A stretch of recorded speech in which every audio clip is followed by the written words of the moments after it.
반갑습니다. 오늘은 열왕기하 14장 1절에서 16절 말씀인데요. 요아스의 뒤를 이어서 아마샤가 유다의 왕이 됩니다.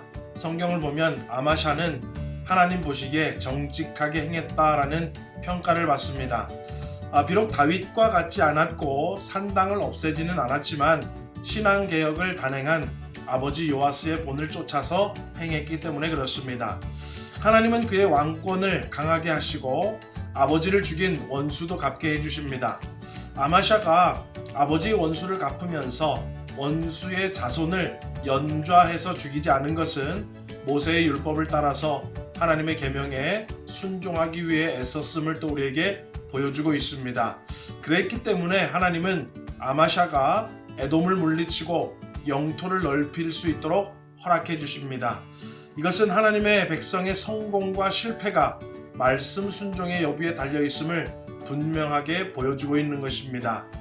아마샤가 하나님의 은혜로 에돔과의 전쟁에서 큰 승리를 거둡니다. 그런데 전쟁에서 승리하자 겸손했고 신실했던 아마샤가 교만해지게 됩니다.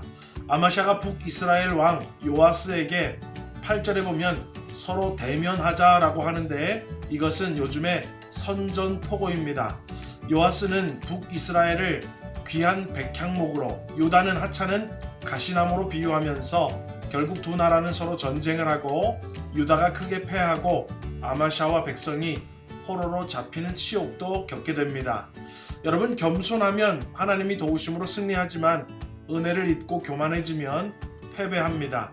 오늘날 저와 여러분도 하나님을 전적으로 의지하다가 이제 좀 살만하고 이제 좀 평안하니까 하나님을 의지하기보다는 세상의 다른 것들을 의지하거나 하나님을 향한 믿음의 열심이 식지는 않았는지 좀 돌아보기를 원합니다.